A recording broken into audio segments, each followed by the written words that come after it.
Hello and welcome to your astrological vibrations for Sunday, March 21st, 2021 by Gaia Blooming. I am Mimi and our energy mantra for today is I align my actions with my lights. And I just want to give you guys a heads up. This week we are going to be on the road. We are going to check out a place to see if it feels like a soul home. So I may have some recordings from the videos, and I may also have some write-ups. So you can always check the Gaia Blooming Facebook page because I will be in touch there and posting. So it just may not be videos every day. We'll see how everything goes. That being said, I'm getting today's out, and I'm also going to do Monday and the week ahead. So you will be covered. So let's dig into this energy today. We have the sun in Aries, feeling established, getting past that 0 degree energy, which is always a little wonky. Zero has that energy of transformation. And so it really is this kind of adjustment period. And it's always kind of like this pull back energy just to like let the new energy sink in. But now that Aries has hit 1 degree, Aries is like, this is not a slow starter. Here we go. That being said, we have 2 other energies shifting signs today. We will have Venus moving out of Pisces and into Aries, like 7:16 a.m. energy, Pacific time. And we're also going to have the moon moving out of Gemini and into Cancer. And that's going to be happening pretty early in the morning too, 5:17 a.m.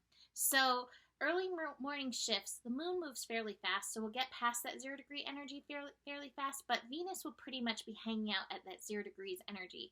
A lot of times when Venus is at 0 degrees, it can almost feel like, great analogy, Spirit. When the heart monitor goes flat, it can kind of almost flatline some of us, especially if you are strong yin energied. So do be aware if you're feeling a little flatline, Venus shifting signs, Venus going through the essence of rebirth, finishing up Pisces, moving into Aries is part of that. That being said, Venus in Aries is such an interesting energy. So Aries, as we know, we went into that yesterday, can be impulsive, it can be rash, it can dive in head first. Before anything else can dive in head first, basically. Before anything else even notices there's something to dive in head first, Aries energy is already there. So we mix Venus, the planet of love and beauty, relationships, harmony, value, worth, all those things. We bring that into Aries, and it can make us a little impulsive in regards to relationships. It can make us a little impulsive in regards to pleasure, but it's also kind of like me first. Venus in Aries isn't necessarily about strong commitment. The feeling I'm getting, and something to be aware of, is Venus in Aries can be very connected to the id. If you remember studying that in high school, the id, like what does these basic wants, these basic needs that you have. And this is not bad, but sometimes that id energy can have us diving off a cliff for something that is not supported or supportive for us. So we want to be very aware of that. We want to keep aligning ourselves with our light, and we want to still be listening to our higher self with that, because that's going to be really important. Venus in Aries as well can be a little bit independent for relationships. Now, I'm not saying that Venus and Aries people cannot have relationships, because you absolutely can have wonderful relationships, but a lot of times that can be a challenge, is the independence. So for all of us going through this lesson, we may find ourselves feeling a little bit more independent from relationships. Now, this could be from our parents, this could be from our friends, this could be from our partners, but just notice where you're just like kind of ready to be like the fool, almost like, hey, I'm ready to just go off on my own and do this thing that I gotta do. So we may be feeling that with Venus in Aries energy. Again, I think what I want to remind you of is like watching for that id, the pleasure-centered id, which is like, I want this thing immediately, and I'm going to just indulge and dive in. Because again, that impulsive energy with Aries in, or Venus in Aries. And watch out, like, it's really good to be very aware of who we are. In fact, Venus in Aries, this is one of the best things. Really recalibrating the relationship that you have with yourself, really falling in love with who you are. Venus in Aries is a perfect opportunity for that. But remember, no man is an island, right? And we are here to work together. So don't forget about that. You don't always have to be in the lead. You don't have to get up the stairs first. How can we work together? And that's definitely a theme that's coming across in this energy. So I already actually packed up my cards, and I was like, kind of lazy, kind of human, kind of lazy. I don't want to walk. I want to get up and walk 4 feet over there to where I pack things up. So I'm going to just use another set of cards. And I actually am using my Tarot of the Little Prince card. And I got these great, this is so good, the 8 of Wands, which in this, it has the lamp lighters working together to light up the world. So this is part of the, like, let's work together. I actually also heard that song from Parent Trap, Let's Get Together, yeah. We definitely have that in the astro today. So we have, what is it? Saturn in Aquarius. So think community, our purpose around community, our purpose around humanity, connecting with Mars in Gemini. And so Gemini is actually all about connection, and like Gemini energy loves to twin and like notice where it's similar and where there's these like obscure connections that other brains may not necessarily connect to. So as we have this Saturn Mars trine, it's a very supportive connection. It is this call to work together, which is funny because we have Venus at that like 0-degree energy. It's like, I'm not really sure. I'm really thinking about myself. Sun in Aries, the same thing. Like, I know who I am. I'm ready to rush out. And yet the astros are reminding us, no, we are being, and the cards, we're being called to work together. It's by working together. It's by uniting that we can light this world up in a really good way. So keep that in mind, even if you're feeling that I'm going to do it all by myself kind of feeling. Keep it in mind, where are you being called to work with somebody? And where is that energy that if you connect to it, it helps light you up and you help light them up. That symbiotic, reciprocal kind of energy. That's what you want to connect into. Now, Saturn has that deeper layer of responsibility, like I said.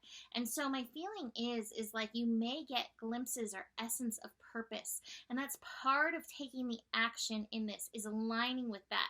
So just be aware of that. Now, I also love what's happening alongside of this. Ahas coming through. We have Mercury in the sign of Pisces connecting to Uranus in the sign of Taurus. Maybe a little lazy catting going on. Anytime we have Pisces and Taurus, it's lazy catting. And yet Mercury and Uranus together electrifies this energy.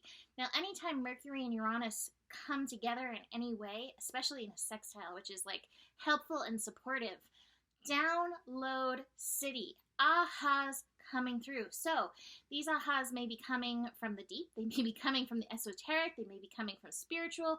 They may be coming through your connection with the land. They may be coming from your connection with each other. So again, I'm feeling this call of like, let's get together. Let's work together on this project, on this in this energy.